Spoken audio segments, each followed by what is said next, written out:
Hello दोस्तों, मैं Surendra Pawar Ganesha STD concept में आपका स्वागत करता हूं। और आज हम संविधान का भाग 5 शुरू करने जा रहे हैं। और वो संविधान का भाग 5 इस प्रकार से है। क्या हुआ था? 24 जनवरी 1950 को 24 जनवरी 1950 की बात करते हैं। तो इस दिन संविधान सभा की अंतिम बैठक हुई थी।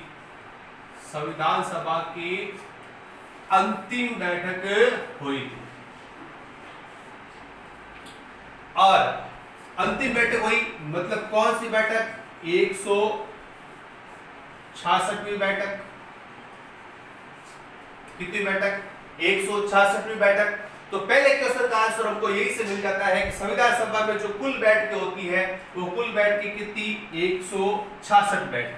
कुल कितनी बैठकें होती है? 166 बैठकें। और साथ ही साथ 24 जनवरी 1950 के दिन अधिवेशन की बात करते हैं।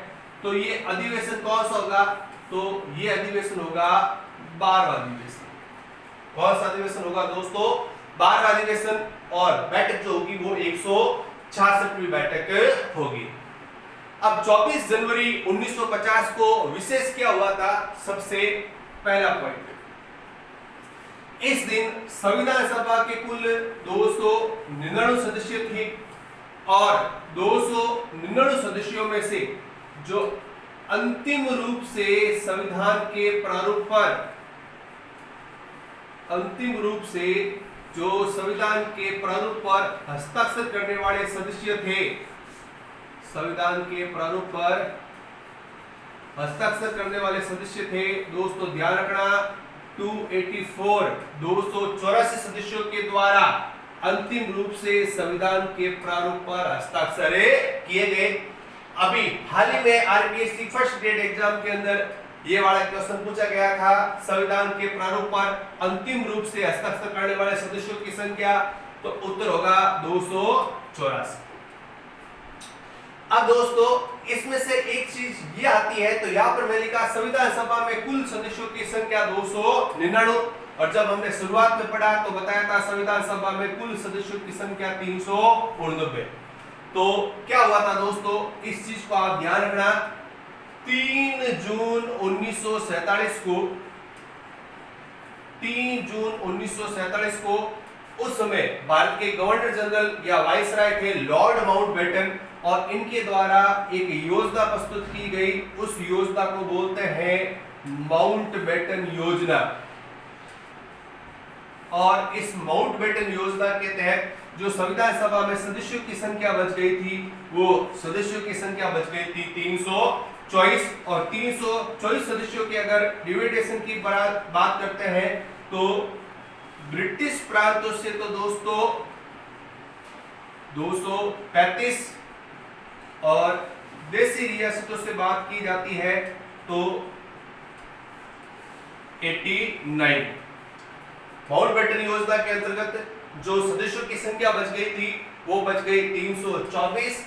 और जब 324 का डिविडेशन किया गया था ब्रिटिश प्रांतों से 235 और देसी रियासतों से 89। आगे 31 अक्टूबर 1947 को संविधान सभा में जो अंतिम रूप से सदस्यों की संख्या बच जाती है, अंतिम रूप से सदस्यों की संख्या रहती है 299। और 299 के अंदर जब बात की जाती है तो इसमें ब्रिटिश प्रांतों से कितने? 229। और देसी रियासतों से जब बात की जाती है तो देसी रियासतों से जो सदस्य होंगे वो होंगे 70। तो दोस्तों यहाँ पर जो 31 अक्टूबर 1947 को जो 299 सदस्य हुए थे, इसी कारण से यहाँ पर मैंने लिखा संविधान सभा में कुल सदस्यों की संख्या 299।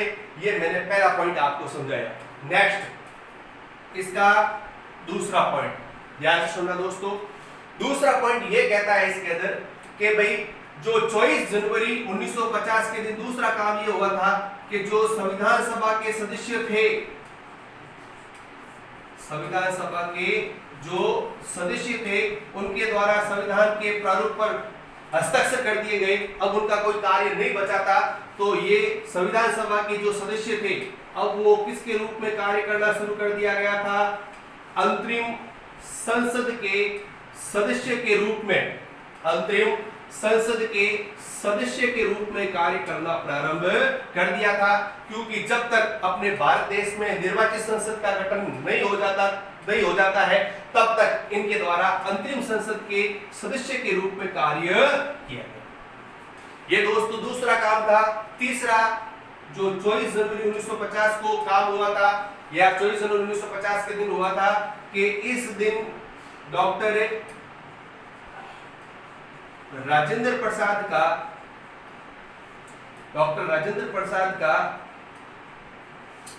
राष्ट्रपति पद के लिए निर्वाचन होता है। इस दिन डॉक्टर राजेंद्र प्रसाद का राष्ट्रपति पद के लिए निर्वाचन होता है, और इस दिन जो डॉक्टर राजेंद्र प्रसाद का राष्ट्रपति पद के लिए जो चुनाव किया गया था, जो ये अंतरिम संसद के सदस्य थे, इनके द्वारा डॉक्टर राजेंद्र प्रसाद का राष्ट्रपति पद के लिए चुनाव किया गया। दोस्तों इस दिन चौथा महत्वपूर्ण कार्य यह हुआ था कि इस दिन राष्ट्रगीत और राष्ट्रगान को अपनाया गया था। ये चीज भी ध्यान रखना आप। राष्ट्रगीत और राष्ट्रगान को अपनाया गया। राष्ट्रगीत की बात करेंगे तो राष्ट्रगीत वंदे मातरम जो आनंद भट्ट से लिया गया, और इसके जो रचयिता थे वो थे बंकिम चंद्र चटर्जी। नेक्स्ट बात करेंगे राष्ट्रगान की, तो राष्ट्रगान जन गण मन जो इसके रचयिता थे वो थे रविंद्रनाथ टैगोर। साथ ही साथ दोस्तों इसमें एक चीज ये भी ध्यान रखना, राष्ट्रगीत को सर्वप्रथम कांग्रेस के कलकत्ता अधिवेशन में गाया गया था, और वो गाया गया था 1896 में। और इस समय जो कांग्रेस का कलकत्ता अधिवेशन हुआ था, उस कलकत्ता अधिवेशन के जो अध्यक्ष थे वो अध्यक्ष थे रहमतुल्लाह सयानी। वो उस समय कांग्रेस के कलकत्ता अधिवेशन के क्या थे? अध्यक्ष थे, वो थे रहमतुल्लाह सयानी। और साथ ही साथ बात करेंगे राष्ट्रगान जो जन गण मन गाया गया था, वो गाया गया था 1911 कांग्रेस के कलकत्ता अधिवेशन में गाया गया था, और इसकी जो अध्यक्षता की थी वो की थी पंडित बिशन नारायण धर्म के द्वारा की गई थी। इसकी अध्यक्षता की गई थी 1911 के कांग्रेस के कलकत्ता अधिवेशन की अध्यक्षता की गई। इस दिन ये चार काम जो थे वो इंपोर्टेंट काम 24 जनवरी 1950 के दिन होते हैं, जो संविधान का 12वां अधिवेशन और 166वीं बैठक, जिसमें अंतिम रूप से संविधान के प्रारूप पर 284 सदस्य हस्ताक्षर करते हैं। संविधान सभा के सदस्य अंतरिम संसद के सदस्य के रूप में कार्य करते हैं। डॉक्टर राजेंद्र प्रसाद का राष्ट्रपति पद के लिए चुनाव होता है, और राष्ट्रगान और राष्ट्रगीत को अपनाया जाता है।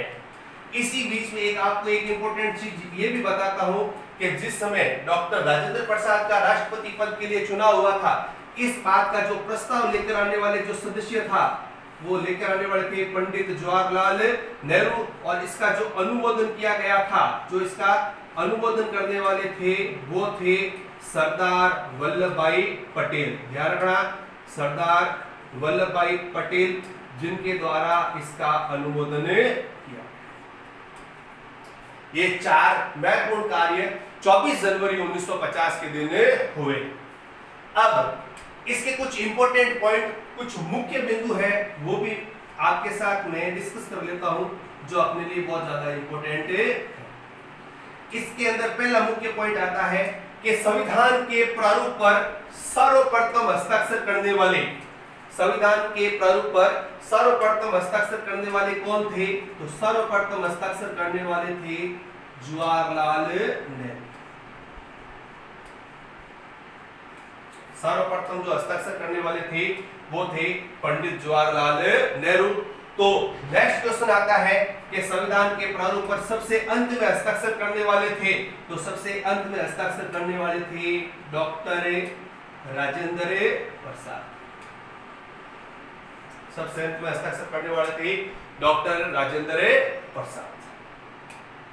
दोस्तों अब इसके बाद नेक्स्ट क्वेश्चन आता है अपने पास, और नेक्स्ट क्वेश्चन ये है, ये पूछा जाता है कि संविधान के पटल पर कुल 3 प्रतियां थी और तीनों प्रतियों पर जो हिंदी में हस्ताक्षर करने वाले थे, संविधान के अंदर जो बात की जाती है, संविधान की कुल 3 प्रतियां थी, उन 3 प्रतियों में जो हिंदी में हस्ताक्षर करने वाले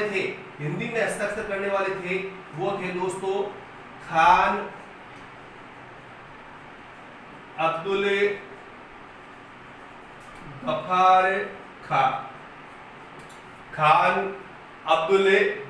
खां, जिनके द्वारा इसके 3 प्रतियां थी और तीनों प्रतियों पर जो हस्ताक्षर किए गए थे वो हिंदी में हस्ताक्षर किए गए। ध्यान रखना, 3 प्रतियों में जब बात की जाती है तो सबसे पहले अंग्रेजी के अंदर लिखी हुई एक हस्तलिखित प्रति थी, दूसरी अंग्रेजी में छिपी हुई उसकी प्रति थी, और तीसरी जो हिंदी के अंदर हस्तलिखित प्रति थी। उन प्रतियों पर जो हस्ताक्षर किए गए थे वो तीनों प्रतियों पर हस्ताक्षर किया गया था खान अब्दुल गफ्फार खां को द्वारा किए गए थे, जिन्हें सीमांतकार गांधी भी कहा जाता है। किसको कहा जाता है दोस्तों? खान अब्दुल गफ्फार खां को सीमांतकार गांधी भी कहा जाता है। साथ ही साथ सर्वप्रथम अगर कोई विदेशी जिसको भारत रत्न सम्मान दिया गया था, तो भारत रत्न सम्मान दिया गया था किसको? खान अब्दुल गफ्फार खां। इसके ऊपर बात करेंगे भारत रत्न सम्मान के ऊपर, और वो आगे वाला टॉपिक आएगा उसमें। नेक्स्ट इसका चौथा पॉइंट इंपोर्टेंट में जब बात आती है तो संविधान सभा में कुल 15 महिलाएं थी, और 15 महिलाओं में से अंतिम रूप से 9 महिलाओं के द्वारा संविधान के प्रारूप पर हस्ताक्षर किए गए थे। इस चीज को भी आप ध्यान रखना। और नेक्स्ट 5वें पॉइंट की बात करेंगे तो संविधान के प्रारूप पर राजस्थान राज्य से सबसे पहले जो हस्ताक्षर करने वाले थे वो थे बलवंत सिंह मेहता, जिनके द्वारा सर्वप्रथम संविधान के प्रारूप पर राजस्थान राज्य से जो हस्ताक्षर करने थे उनके द्वारा क्या किया गया था? सबसे पहले प्रारूप पर हस्ताक्षर किए गए थे। दोस्तों इस चीज को आपको ध्यान रखना है। दोस्तों इसी के साथ आज के वीडियो का समापन करते हैं। कल मिलते हैं नेक्स्ट वीडियो के साथ। बहुत बहुत धन्यवाद। थैंक्स।